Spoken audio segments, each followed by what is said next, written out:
Hello and welcome to the Ice Guys. This is the show that takes you into the world of the National Hockey League. Every game, every day, from a betting perspective. With pro sports handicappers, Ian Cameron, Alex B. Smith, and various guests from the world of hockey and sports betting.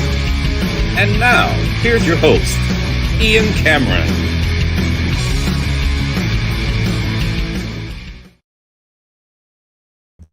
Welcome to the Ice Guys, Friday, December 20th. Ian Cameron with you, solo on the show today, but we're here and ready to break down 7 games in the NHL for this Friday. A bigger Friday slate than normal. Large part of that is because they're doing some shifting as far as the schedule, because there's going to be off days Tuesday, Wednesday, and Thursday next week for Christmas. I figure that's a big reason why we're going to see more games on Friday than normal. They're trying to pack in as many games as possible. So we've got 7. A rare 7 spot of NHL games for this Friday night, and we'll get into those, of course, in just a little bit. But first, we'll look back on a busy Thursday night in the NHL. A lot of interesting matchups that took place. We begin with the Tampa Bay Lightning. Credit to them again. They get the 3-1 win last night over the St. Louis Blues. Really credit to Andrei Vasilevsky. He was very good in that game. It was not a great night for Jordan Binnington. Ends up out of the game after giving up 3 goals last night to the Tampa Bay Lightning, and Joel Hofer ends up replacing him in that game. And it'll be interesting to see now how this plays out now on the back-to-back for the Blues, who are in action tonight against the Panthers again. But, Vasilevsky was good. St. Louis, especially in the third period, really pressed, but could not solve the Tampa Bay netminder, and it was a pretty solid effort. They did have 10 shots, but they also played pretty solid defensively as well in front of them. But a nice 3-1 win there for the Tampa Bay Lightning, who continue to play very solid hockey as of late. Columbus, 4-2 win against New Jersey, and there's no question about it. It was probably one of the best games I've seen Elvis Merzlikins play in net for the Blue Jackets. In fact, it's not I think. I know that was one of the best games he's played. He was terrific. He made a highlight reel save on Hughes during the game. He ended up obviously having a massive performance in the last 2 periods when New Jersey was really starting to carry the play and swarm Columbus in the defensive zone, as they outshot Columbus 35-14 in the last 2 periods combined. But yeah, he was just spectacular. It leads you to believe, why we don't see more consistency from Elvis, because he's got the ability in him somewhere to deliver like that, and you just haven't seen it often enough from him. But last night you did. He was spectacular. A big part of the reason for Columbus getting a nice 4-2 win there, and cooling off a team in New Jersey that had played pretty well of late. What else did we see last night? We saw, obviously, L.A. with a 7-3 win over Philadelphia. They just unloaded in the third period and turned a game that was tied going into the third into a romp.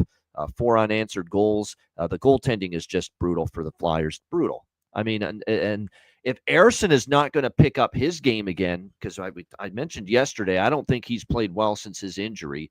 You really can't count on the other 2 guys, Kolosov or Fedotov, right now.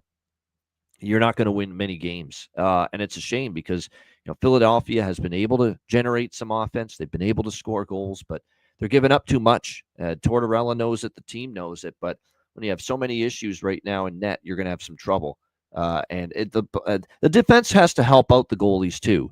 The Detroit game and the LA game, odd man rushes, loss of coverage, a lot of issues with the Flyers as well, not helping out their goaltending enough defensively either. So that's been an issue. But once again, there we go. Excuse me just for a sec. Just a very big concern there for the Philadelphia Flyers right now with the goals they're allowing, the way the goaltending's been going for them, and it does continue to be a struggle for them. But last night that was an ugly third period, and LA now 10-1 off a loss in their last 11 games off a loss. So something to keep in mind moving forward.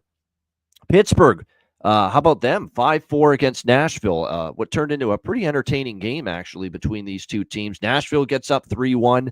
Pittsburgh ties it. Nashville takes the lead. I'll tell you what, all the big prized free agent signings by Nashville, probably collectively, it was the best game they've all had in the same game, and yet they still lose. Marchessault had a very good game. He scored a goal. Stamkos scored a goal. Brady Shea on defense gets a goal for the Nashville Predators last night. So the acquisitions all stepped up at a pretty good game. But at the end of the day, Pittsburgh just kept answering back. What a blast of a shot by Carlson to tie it, and Brian Rust in overtime to give Pittsburgh a 5-4 win over the Nashville Predators in that game. I figured that game was going to be a toss-up. Pittsburgh is erratic. They're more bad than good, but Nashville is not trustworthy as a bigger favorite, and they kind of showed me why last night. Not holding a 3-1 lead at home against Pittsburgh is not good for a team that needs every point they can get to at least try, to get themselves back into the playoff picture. Got very alarming loss for Seattle, and not just alarming because that was one of my two best bets. The good news is the best bet slump is over because Ottawa won the other best bet, which is a relief for me. But Seattle was very disappointing last night. A 3-1 loss to the Chicago Blackhawks. Their first period set the tone for the night. I thought they were outplayed, outworked by Chicago in the first period. In fact, they were very fortunate they got out of that first period scoreless. And then, of course, Chicago gets the 2-0 lead. Ilya Mikheyev getting a pair of goals for them to give them that 2-0 lead. Riker Evans got them back on in the game with the goal to make it 2-1. But then just a few minutes later, the young Nolan Allen ends up stepping up and getting the insurance goal and a 3-1 lead for Chicago, and that would be the final score, 3-1 for the Blackhawks. Soderblom, a solid night in net for the Blackhawks, and again, the offense just is not doing what we expected them, or were kind of hoping they would show some improvement at that end of the ice this year, bringing in Dan Bylsma and a more of a attack-minded, aggressive system, and we're just still not seeing enough offense from the Seattle Kraken, and it continues to hurt them. And they do not get off to the good start on the road trip that they had the previous time. They started on the road with that win in Carolina. And how about Chicago? This is now the first time in forever that they've won 3 games in a row. All of a sudden, Anders Sorensen and this Blackhawks team showing a little bit of a pulse here the last few games. And what I like is they've found different ways to win. They had to score 5 goals, bit of a higher scoring game to beat the New York Islanders on the weekend. And then last night they showed, they could keep the other team kind of subdued and in check and win a bit of a lower scoring game. And you could say the same thing about when they beat Washington earlier this week either. So, yeah, a little bit of a win streak, and finally something to smile about here for Alex B. Smith, Jarek Rubel, and all our friends that are Blackhawks fans. Certainly it's been a nice little week for them, and we'll see if they can keep this momentum rolling. Edmonton with a 3-2 win in overtime against Boston. We split the over by Fecta in this game. We did cash the draw. This is the only draw I bet yesterday, and it ends up coming through at plus 340. The Bruins and the Oilers now with 3 straight head-to-head meetings going to overtime between these two teams. 3-2 victory Oilers. It was Matthias Ekholm getting the overtime winner. And the Oilers bounce back with the 2 points after a tough loss in the Stanley Cup final rematch against Florida. Ottawa, they just keep on rolling. 3-2 win against the Calgary Flames. It was a pretty even game. Calgary played them tough, but at the end of the day, you just got that feeling when it was tied 2-2 that Linus Ullmark was going to shut the door, which he's been doing. Now a 7-0 streak for Linus Ullmark in his last 7 starts. His goals against during that span is less than 2. His save percentage is in the .950 range. He's been phenomenal, and obviously happy to get that as a best bet winner with Ottawa and the overtime win, and Brady Tkachuk getting the overtime goal. And the Senators continue to play great hockey, 2-0 on this road trip to start it, and they are now in a wild card spot with this little run that they have put together. So here come the Ottawa Senators. And like I said, it's nice when a plan comes together. And the plan was to be betting on Ottawa throughout the course of this road trip. And they have certainly not let me down so far with 2 betting winners with them against Seattle and Calgary to start this road trip. And as long as Ullmark's in net, we're at the point now where as long as I see Linus Ullmark's in net, we're going to keep riding Ottawa until they lose at this point, and until Linus Ullmark loses in net. That's how good they're playing, both ends of the ice, and that's how good he is playing, in particular, in between the pipes for the Ottawa Senators. Vegas overcoming a bit of a sluggish start to beat the Vancouver Canucks by a score of 3-1 last night. Wasn't a great first period for Vegas, but boy, they got things going after that.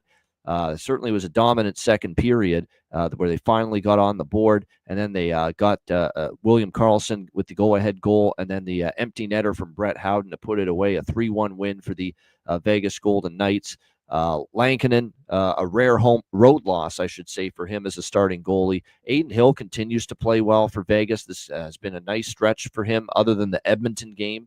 He certainly bounced back well from that, giving up just 1 goal last night. Adin Hill now is on a stretch of games where he has given up 2 goals or less, 8 of his last 10 starts, which is what you like to see. There's no question. So Adin Hill playing well, and a nice win there for the Vegas Golden Knights last night over the Vancouver Canucks.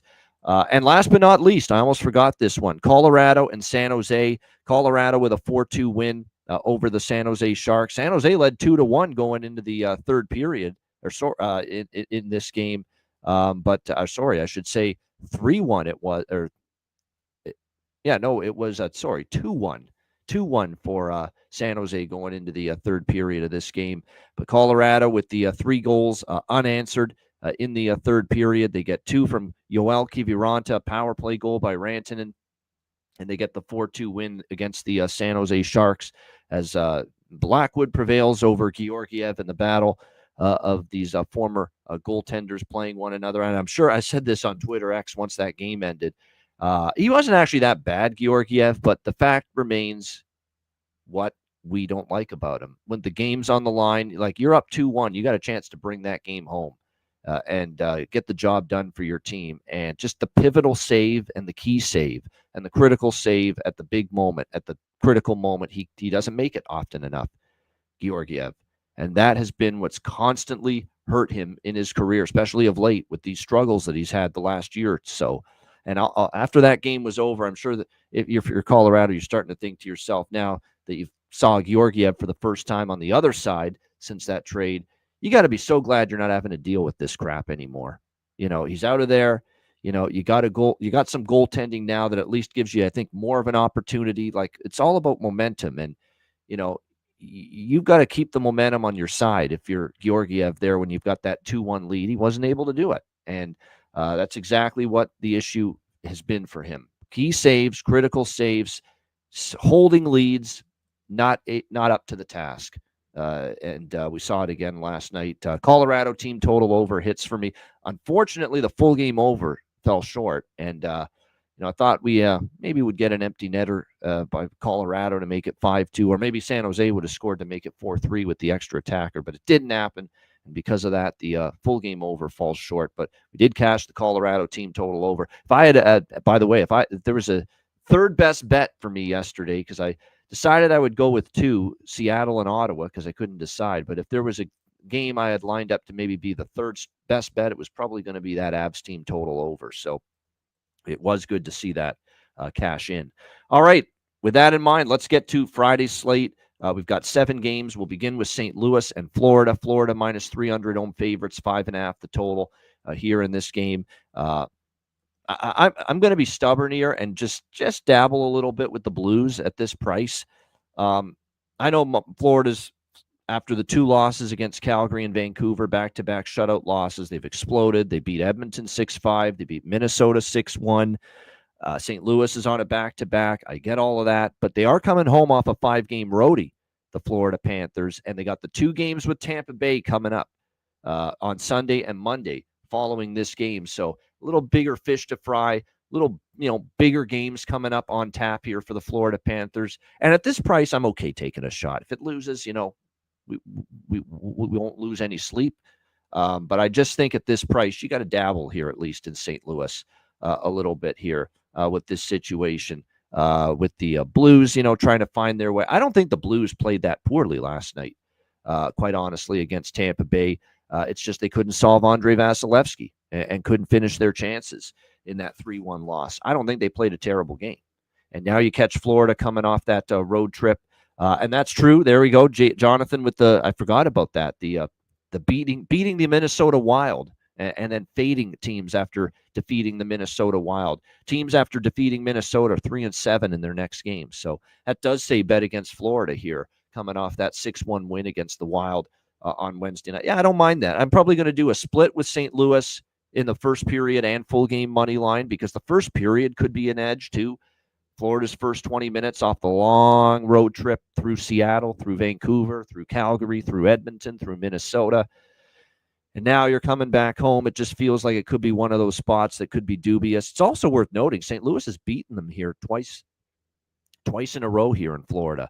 5-4 and 4-1 wins the last 2 times St. Louis has been here in Florida. So this is a game where I'm really going with a sprinkling across the board of various wagers. St. Louis first period money line split with full game money line, a little Blues team total, which you can get here at a cheap 2.5. The draw, I think, could be in play because of the strong series history we've seen between these two teams going to overtime. We've seen multiple overtime games the last 6 meetings between them. So the draw is worth a look here. You can get that around plus 396 with the draw, by the way, at Pinnacle. Some really good prices with that because Florida is such a big favorite here in this game. So I just think it's one of those spots. It's very dubious. And if Florida just shows their Stanley Cup medal and overcomes this very dubious spot, plays well, wins, I'll tip my cap and say, well done. But at this price, I'm okay taking a shot here with St. Louis. At this price, we'll do a first period full game money line split. We'll do a little bit on the Blues team total, like I said, over 2.5, plus 140. And also a little bit on the draw here in this game. All right, Toronto and Buffalo. And by the way, we've got Hofer likely for St. Louis, although it's not confirmed. Bobrovsky is confirmed. Sam Bennett, game time decision tonight as well for the Florida Panthers. We'll see if he is able to return to the lineup for them. All right, Toronto and Buffalo. We've got the Leafs, minus 150. Road favorites, 6 the total. These teams just played in Toronto last Sunday. The Leafs, believe it or not, we're down 2-0 in that game before you could blink, before you could even turn the television on and sit down and get comfortable. And it was already 2-0 here for the Buffalo Sabres. But Toronto ended up overcoming that. They got back into the game. Power play started to click. John Tavares had a hat trick in that game.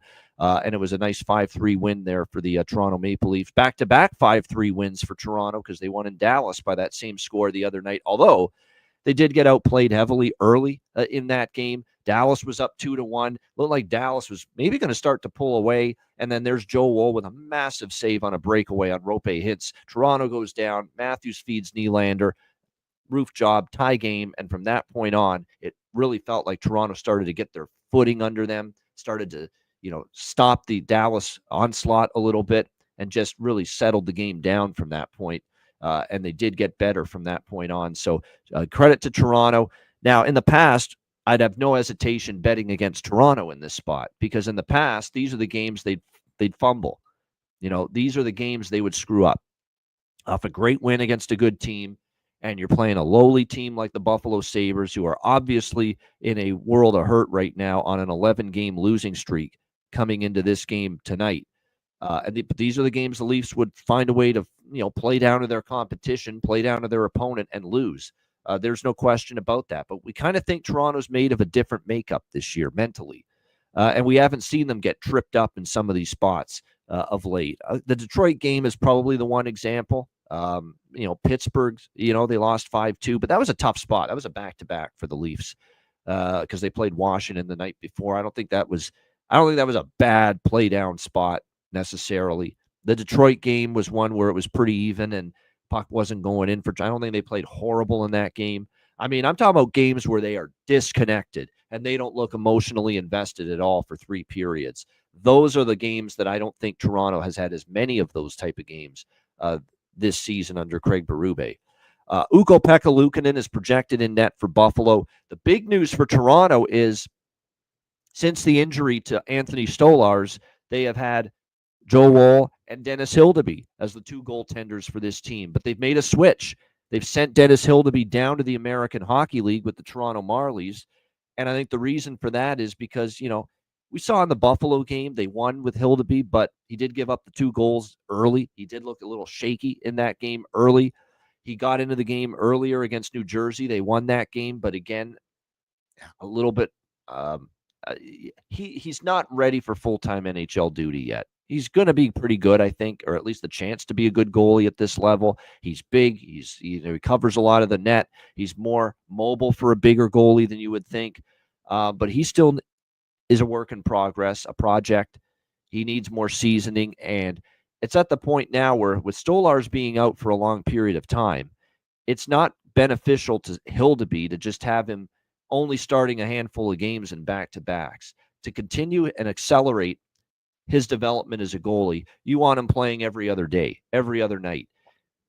And the only way he's going to be able to do that right now is playing for the Toronto Marlies. And I think that definitely played a role in the decision-making process here to send Hildeby down and bring up the veteran, Matt Murray, who is going to get the start here, his first start this season in the NHL for the Toronto Maple Leafs. And here's where I'm at with Murray. Murray this year with the Toronto Marlies, there is no denying it whatsoever. He has been spectacular. His numbers down there have been phenomenal. Absolutely terrific. But again, can this version of Matt Murray translate to the NHL level? He's been awesome down there. .931 save percentage, 1.85 goals against average this season with the Marlies. Matt Murray has told everybody that will listen coming into this start tonight and this call-up with the Leafs that the hip procedure that he had done in the offseason has him feeling better than he's ever felt before in his career. So if you're buying what he's selling, this is a different self. The numbers bear that out, quite honestly, that maybe he's right. Maybe this is a different Matt Murray with the 1.85 goals against, the .934 save percentage in the American Hockey League. Maybe this is a different Matt Murray, because you actually look at his numbers with the Marlies last year, 4.03 goals against, and the save percentage was not even close to what it is this year. So maybe he's right. Maybe, having the hips taken care of in the offseason made all the difference in the world, and he's feeling a lot better. There is still that element, though, that let me see it from Matt Murray tonight, and let me see it from Matt Murray that he's going to come up here and play at a high level before I'm ready to bet on it. That's where I'm at. He's saying all the right things. You love the way he's played with the Marlies. You love the numbers that he's put up down there. And he's talked about it. He feels great. Physically, he says this is the best he's ever felt. As good or even better than he felt when he was in Pittsburgh early in his career when he was winning the Stanley Cups. So, like I said, and there's an element, too, to this handicap that don't these guys want to play their ass off tonight for Matt Murray? This guy has worked so hard. He's been kicked while he's been down.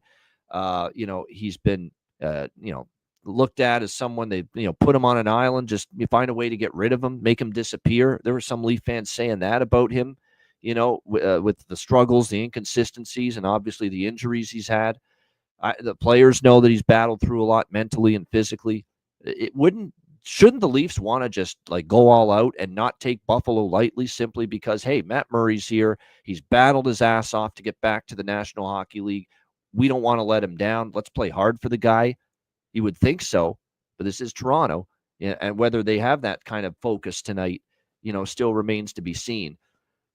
What I am confident in for this game, I'm certainly not confident in Buffalo winning because they've lost 11 in a row. And as far as home ice advantage in Buffalo is concerned, that's going to be a Leaf home game tonight. Let's be honest. That's what it's going to be. There's so much apathy for the fan base with the Sabres right now. The crowds are getting worse and worse for their home games with the struggles. That KeyBank Center tonight is going to get absolutely invaded by the Leafs Nation, and blue and white jerseys all over the place. They're going to fill that place. It's going to be a Leaf home game in Buffalo. That's exactly what we're going to see tonight. So that could be the inspiration to give the Leafs the edge to not have a letdown, not have a hiccup here, and Matt Murray being in net. Don't have a letdown. Don't have a hiccup here. Play hard for a guy that's battled his way back to the National Hockey League. Help him out and play well tonight for him. So that's kind of what I'm thinking here. I did bet Toronto team total. That way, to me, I think they can score 4 against this Buffalo team. Everyone's scoring 4 against Buffalo right now. Other than the Rangers game, and the Rangers are horrible right now, as we know. They only scored 3 goals against Buffalo last week, and in that 3-2 Ranger win in Buffalo. But every other recent Buffalo game, they allow 6 to Montreal, 5 to Toronto, 6 to Detroit at home, 5 to Utah at home, 5 to Colorado at home, 4 to Vancouver at home. I mean, they have just been routinely allowing 4 goals, this Buffalo Sabres team. And to me, I don't want to trust fully in Matt Murray yet. I still want to see it. Maybe he does play well. To me, it's just a little safer option rather than taking Toronto money line. Just trust Toronto to score 4, which I think they've got a good chance of doing. So I like the Leafs team total here, over 3.5 at plus 112 in this game. And I mentioned this on the show Wednesday before the Dallas game, that all the talk about this great defensive system that the Leafs have, and how, it's definitely going to lead to more unders. And the Leafs are still more of an under team, 17, 12, and 3 to the under in their 32 games this year. So a little bit more of an under team. But on the road, I know I mentioned this stat before the Toronto-Dallas game on Wednesday's show. 11 of the 14 Toronto road games this year have had at least 6 goals. Okay, that's pretty strong. That means, 11 of the 14 Leaf road games have had at least 6 goals, and the total in this game is 6. So if you're betting over in this game, you've got that on your side. That there's been 14 Leaf road games, 11 of them have gotten to at least 6 goals, which means push is the worst you're going to do if you're going to bet over in this game. So I'm going to grab that over 6 as well, along with the Leafs team total over. As far as props go, I really like Nick Robertson against Dallas. I like him enough to bet him tonight, though, again, even though a lot of that was playing in Dallas against his brother and really being excited, obviously, to have a big showing in that game. But that line that he's put together of Robertson with, I'm thinking Dallas, I'm thinking Robinson, our guys Matt and Ryan, so I'm getting mixed up. Nick Robertson, along with Domi and McMahon, they were a great line the other night against the Dallas Stars. And I think those three, the work ethic, hounding pucks, physical, going to the net, doing all the little things that Craig Berube and the coaching staff want them to do, makes them dangerous. And a lot of times they just swarm the other team and have them hemmed in the defensive zone just simply based on work ethic and battle level, that third line for the Leafs. So any of those guys, I think, are decent goal prop candidates tonight, quite honestly, in this game. McMahon, Domi. I'm telling you, ride Max Domi right now. It's crazy how this shit works. You can't buy a goal. You can't figure out, am I ever going to score a goal again for Max Domi for the longest time? And what have we seen in 2 games since for Max Domi, since breaking, popping the cherry, if you will, getting that first goal of the season against Buffalo last Sunday? He scored against Buffalo. He scored again against Dallas on Wednesday night. It's just incredible how you just can't buy a goal for the longest time. And then all of a sudden now back-to-back games with a goal, his first 2 goals of the season for Max Domi. So, Domi's worth a look again, I think, tonight in this game. Buffalo, Jack Quinn, who had started to pick things up. He got a couple of goals against Toronto last Sunday. Might be worth a look on the Buffalo Sabres side of the equation. I would look maybe at Benson as well and Cousins. Cousins at plus 330. A lot of trade rumblings with him. Is he going to get dealt? And I think there's a part of him now that says, well, even if I'm dealt or not, if I get my game ramped up a little bit, maybe it's a bit of a showcase here at this point in time. So Dylan Cousins, I think, would be a goal prop on the Buffalo side that I'd be interested in here as well. All right, Carolina, Washington. We've got the Hurricanes minus 160 road favorites. 6 the total here, shaded to the under in this game. We got Carolina clearly coming off of great performance. They blanked the New York Islanders the other night by a score of 4-0. Now going on the road here where they're only 7-7. This team away from PNC Arena, 13-4 at home, but 7-7 on the road for Carolina. And they did lose each of their last 2 road games against the Panthers and the Islanders coming into this matchup. They went back home. They went 3-1, shut out by Ottawa at home, but they won their other 3 games on that homestand with wins against the Sharks, the Jackets, and the Islanders, which isn't exactly a murderer's row of quality opponents now, is it, for Carolina in those 3 home wins? So I think when you look at this game here with Washington now, you got them off a couple losses to end that on that little mini 2-game road trip on the back-to-back nights, losing 3-1 in Dallas, 3-2 in Chicago the game after that. We'll see how they're able to bounce back here in this game against Carolina. I remember seeing someone post this in the chat the other day, and I think it's something along the lines of, well, we've talked about how much of the season, especially of late, Washington, as far as first period overs, has been huge. But I know for a fact that Washington off a loss, okay, specifically off a loss this season is something like 12-1 to the first period over. 13 games off a loss this year. Like it's been an incredible first period over run for this team off a defeat in their previous game. So I really like the first period over here. Carolina, Washington, full game over as well. But I like the first period over more. I'll probably have a little larger bet on the first period part of that equation. And I'm going to take Washington in this spot.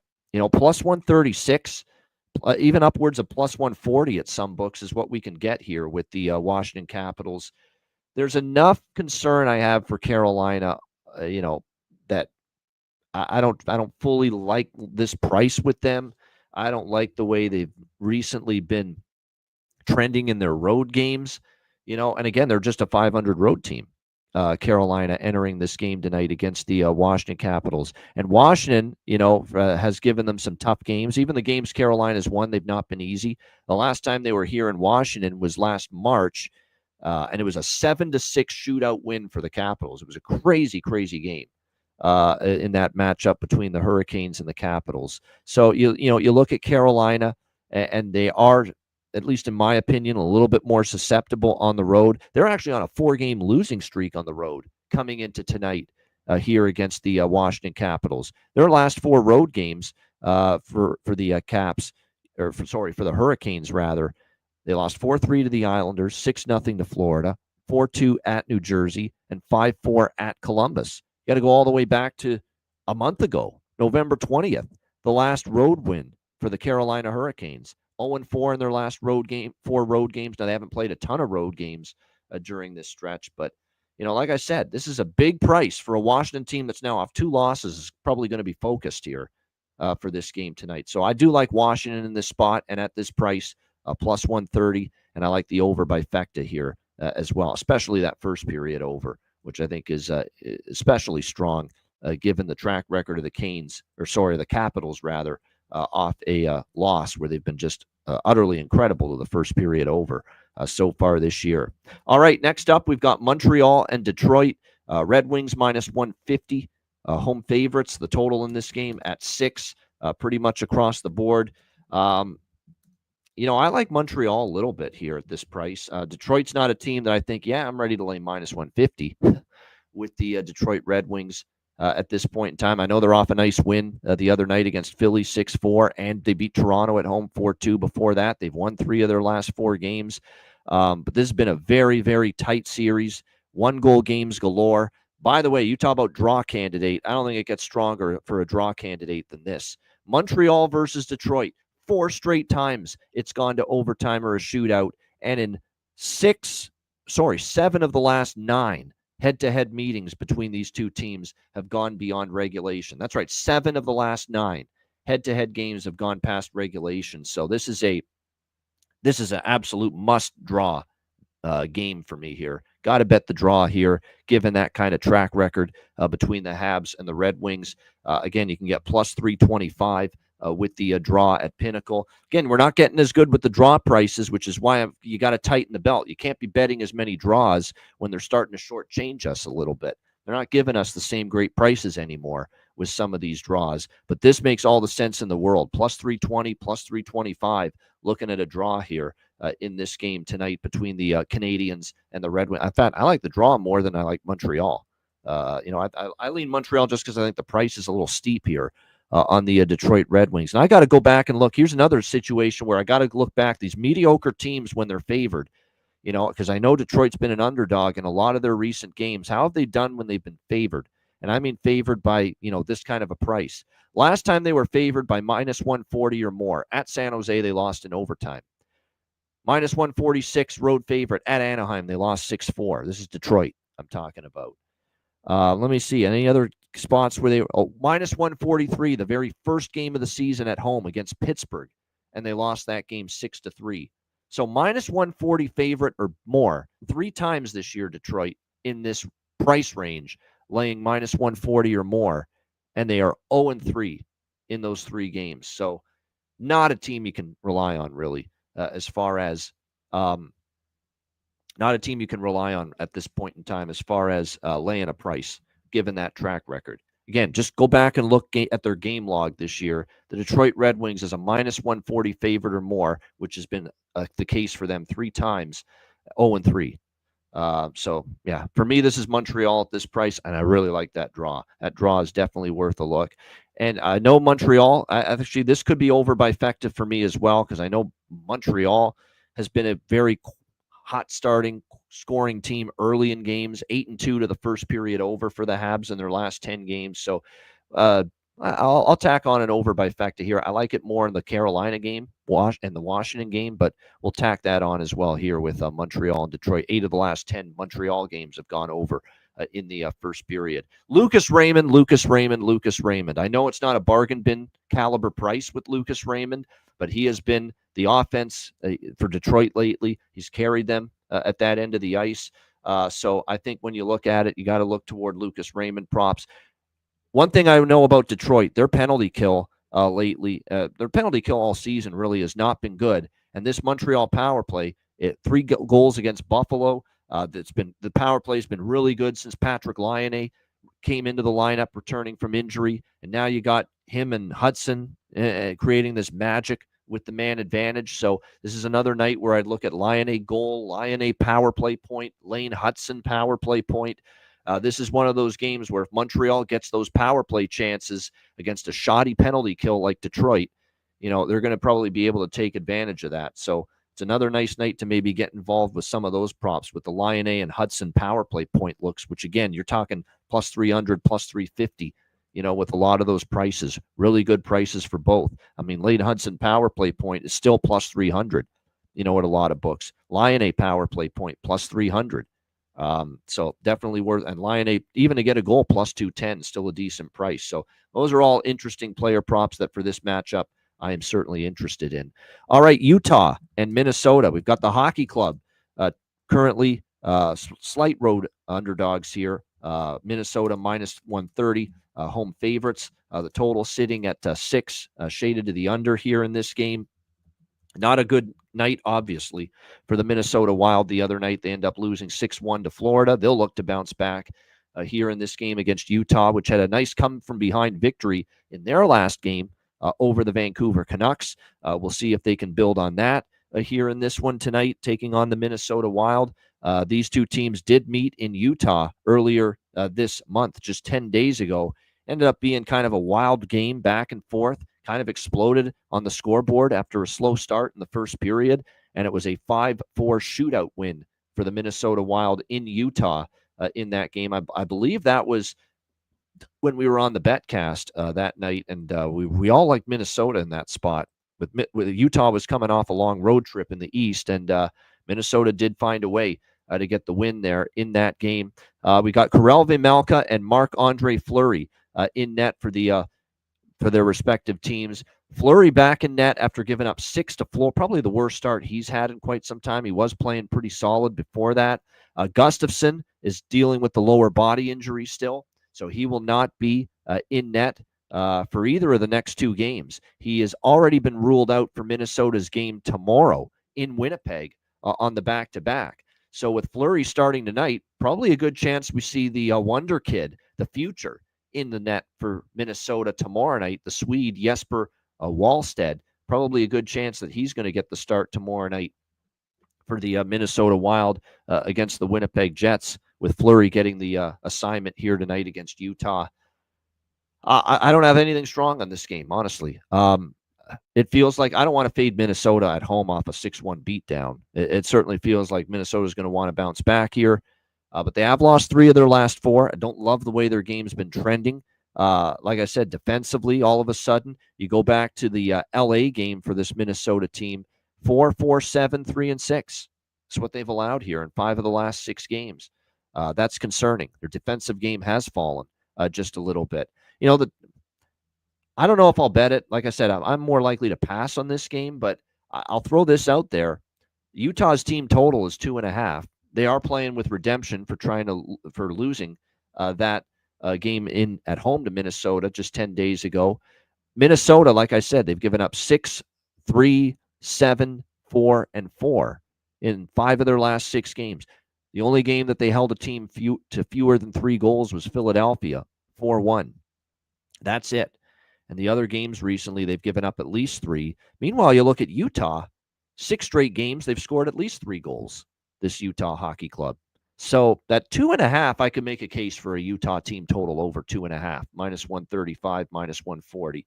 That would be as close to as I am to anything, to betting anything, I should say, pregame when it comes to this Utah-Minnesota game. As far as props, talk about how Keller, Cooley, Gunther really all started to heat up for this team, and that's why they're consistently getting to that 3-4 goal mark now of late. They're all starting to chip in and produce. I want to point out, too, on a nice little point streak lately, too, the defense, obviously one of the big moves they made in the offseason was acquiring Mikhail Sergachev from Tampa Bay. He has 5 points in the last 4 games for the Utah Hockey Club, and he scored against Vancouver. He suddenly had 7 shots on goal for the Utah Hockey Club in the last 2 games. So I think him firing the puck more. I mean, we've just seen, this is a guy, Sergachev, that there's been games most of the year he's only been a 1 or 2 shots on goal type of defenseman. Now, all of a sudden, the last 2 games against the Sharks and the Canucks, here he is with 7 shots on goal in the 2 games combined. So when you start to notice that, someone shooting the puck a lot more, there, to me, looks like there's a decent amount of value here for maybe Sergachev, to find the back of the net, coming off a game where he did score for Utah in the victory against Vancouver the other night. So there could be some decent value there as far as Sergachev props. That would be something I'd be interested in. For Minnesota, it's been certainly more the Kaprizov, Boldy show. They've been absolutely terrific. They're not getting consistently much from anyone else in the lineup, but Boldy continues to just continue to pile up the goals, pile up the points. He's been excellent, and Kaprizov, having just an outstanding season. 4 goals in the last 3 games. He's already got 22 goals, 26 assists, 48 points already for Kirill Kaprizov here. So good stuff. And yeah, good point. Utah's been a road warrior. No doubt about that. But I just feel if I'm going to bet Utah, if I were to bet Utah, I'd feel a little bit better about them with the team total. And by the way, you mentioned those 6 straight road wins for Utah. In those 6 road wins, 3, 6, 5, 4, 4, 4 goals scored. So at least 3 goals in every one of those last 6 road victories for the Utah Hockey Club, which maybe compels you even more to look at that Utah team total in this game, over 2.5 at around minus 135 to minus 140. If you feel that's a safer move maybe than the money line, because I feel it is, because I do think Minnesota's coming to play off a blowout loss too. All right, next up, we've got the New York Rangers and the Dallas Stars. Dallas minus 185 home favorites. The total here sitting at 6 across the board. Obviously, because we're talking about a Rangers team off a shutout loss, which means we've got our system play in effect. For that reason, I am on the over by Fecta here.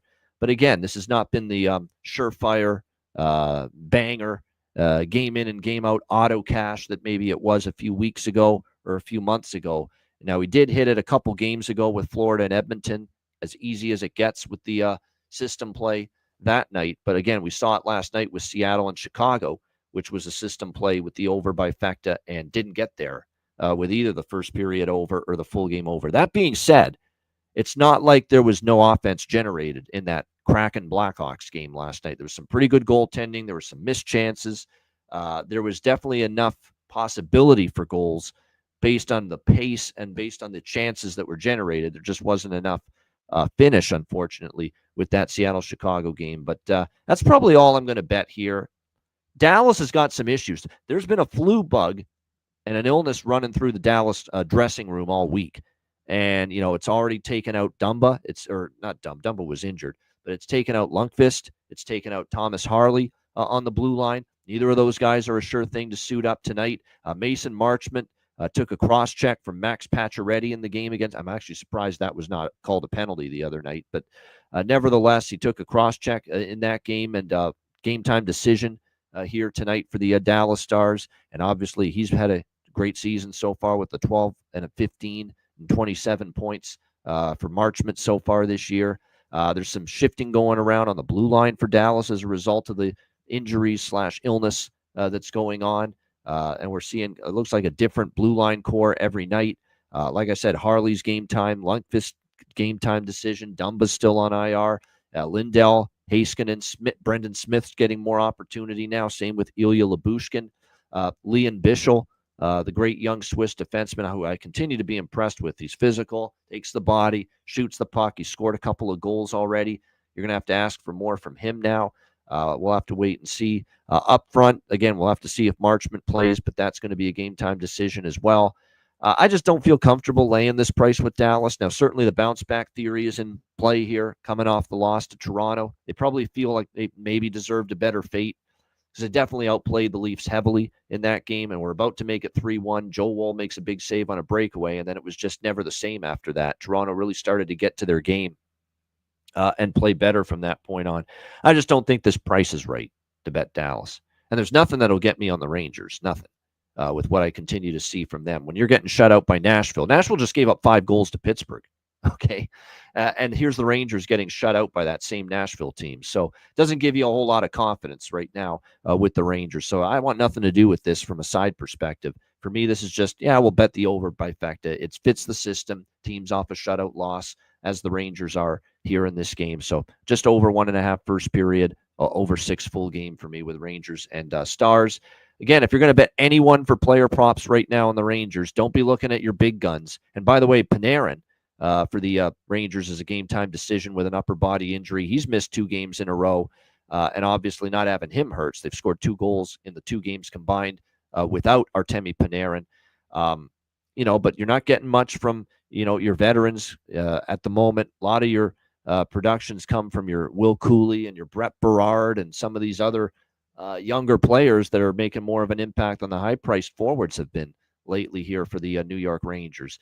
Meanwhile, for Dallas, we'll have to see, again, what their lineup looks like. But because Marchment may be out, it's going to probably cause a little bit of shifting right now for this team as far as the forward group. There is definitely value on, and Ryan's in the chat here, I know, Ryan Robinson. Maverick Bourque, he's on the top line with currently slotted there with Rope, Hintz, and Jason Robertson. If you're going to give him that kind of opportunity, there's definitely going to be value for him to score a goal based on that. So again, he hasn't found the back of the net yet, but you get that opportunity on the top line, and you're talking plus 525 at some books for him to score a goal. It's maybe not the worst idea to maybe sprinkle on Maverick here tonight for the Dallas Stars, assuming he's going to stay on that top line for them in this game here tonight.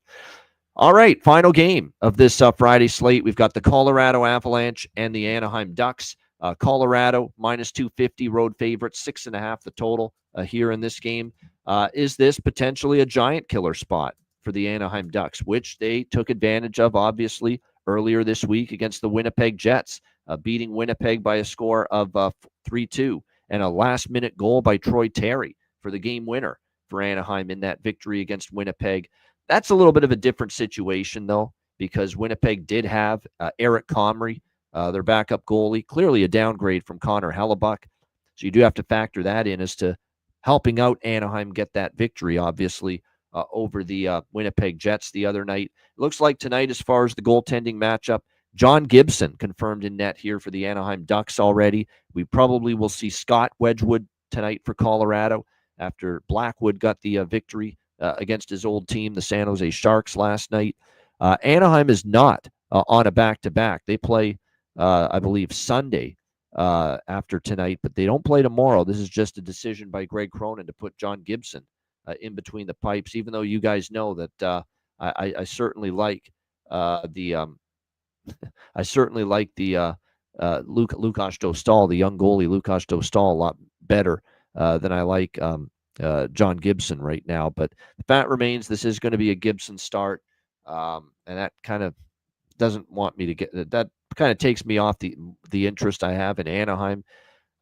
We'll see. As far as head-to-head goes, Colorado, by the way, has won 5 of the last 6 meetings versus the Anaheim Ducks. The last 2 games, though, in Anaheim have been overtime or a shootout between these two teams. Colorado got a 5-4 overtime win here in Anaheim, April of 2023. And then last year in December, it was the only meeting between these two teams in Anaheim. and it was a 4-3 shootout win for the Anaheim Ducks, believe it or not. So this is a place that's given Anaheim a little bit of difficulty, a little bit of fits here of late. So I don't hate the draw. It's just I don't love taking it with knowing that Gibson's in net here tonight for the Colorado Avalanche. But you could make a case for the draw. There's nothing really that stands out to me here in this one overall. Wedgwood to me has been capable since he's come on board here for the Colorado Avalanche and gotten a handful of starts for them. 2.77 goals against, 904 save percentage for Wedgwood. He had a start against Carolina where he gave up 4, but I thought the team was pretty bad in front of him that night. And then in the 3 starts he's had since then, shutting out New Jersey, 2 goals allowed against Pittsburgh, 3 goals allowed against Utah. He really has played solid for this Colorado team. And like I said, when you've been stuck with Alexander Georgiev up until trading him recently to San Jose, you realize that you're not so bad off with the likes of Blackwood and Wedgwood in comparison. So, like I said, the draw, just because we've seen 2 straight in Anaheim with these 2 teams go past regulation, maybe I sprinkle a couple bucks on that, but there's nothing really other than that stands out. There are a couple props that I like, though. Kooky, lend me Lacombe, Jackson Lacombe. Didn't score the other night, but you're still getting good prices with him for Anaheim, considering he had back-to-back games with a goal prior to the Winnipeg game the other night. So still, I think there's some value to look in that direction. For Colorado, your typical usual suspects, including Ross Colton. For Anaheim, Troy Terry heating up again, streaky. You really don't want to reinvent the wheel when it comes to betting on Anaheim props, because I feel for them that it's usually the same group that usually gets it done offensively. Troy Terry, of course, got the game winner for them against the Winnipeg Jets the other night. I'm still waiting for that Cutter Gauthier tear to unfold. And, he got the goal against Seattle and thought, maybe it's going to get him going, but hasn't scored since then. We're going to wait to see if he can maybe string a couple of games together in a row where he scores. And then that's when we start to maybe look more toward Cutter Gauthier, because certainly he has the kind of finishing ability that's capable of translating to the NHL level. We're just waiting for it to become consistent. But really, the 2 guys that have been the offensive catalysts lately for the Anaheim Ducks, for Toronto and Terry, can't argue with any of those for sure. And then for Colorado, like I said, Colton, we've talked about often on this show, being a good player prop value. He's playing with Middlestat and Rantanen. Lekkonen's obviously been in very good form. He got 2 goals from Yoel Kiviranta last night. We'll have to see if that's just a one-off or if he can keep that going. But definitely he was a guy that made a big impact last night in that comeback win against the San Jose Sharks. So maybe you dabble a few bucks in Kiviranta if you trust him to make it a game where he can once again find his way to pay dirt and finding the back of the net. Great stuff. Appreciate it. The solo shows I don't mind doing. It's still a lot of fun. Everyone in the chat, hit the like button. We appreciate it very much. I know you guys miss Alex B. Smith. I think we all do. He will be back tomorrow, right alongside me for the Saturday edition of the Ice Guys at noon Eastern, 11 a.m. Central, 9 a.m. Pacific. Huge Saturday card coming up in the NHL tomorrow. We've got 11 games on tap, and we will break them all down for you tomorrow right here on the Ice Guys show with the return of Alex B. Smith as well. Make sure you sign up at patreon.com/iceguys, just $10 per month. Again, goalie charts, totals charts, all our bonus content. Make sure you check out the Phil Sykes, former NHLer Phil Sykes Players Suite interview that we posted on the Patreon page. We've got exclusive live betcasts coming up later in the not later this year, in the new year, starting in January. Betcasts that will be accessible only to Patreon members. So we're definitely looking forward to that. And of course, the daily betting card is posted each and every day. Sides, totals, player props posted on the Patreon page. So make sure you sign up, just $10 per month. Your subscription goes a long way, of course, to supporting the show and keeping us going in the long run. So again, patreon.com/Ice Guys. Sign up now, just $10 per month. And make sure you check out the Ice Guys store as well. Get your gear and your merch and all the great items at iceguys.myspreadshop.com. All right, we've got Bargain Bin Special of the night and best bets coming up in just a moment, right after we hear from our great Ice Guys sponsors.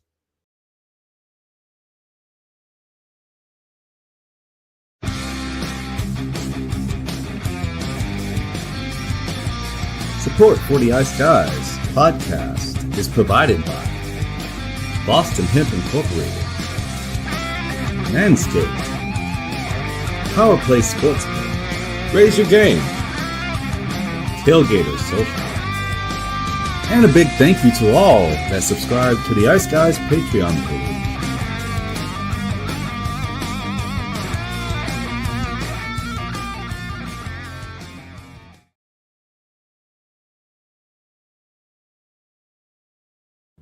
Everyone loves a perfect pair. Bacon and eggs. Thunder and lightning. Mario and Luigi. A hot dog with fries. Ian and Alex B. That's right. Everyone loves a perfect pair. So why not pair up your game nights with Boston Hemp? From exotic flower to concentrates and edible products. You'd be hard-pressed to find a better pairing than Boston Hemp and Hockey. Check them out today at bostonhempinc.com. That's bostonhempinc.com.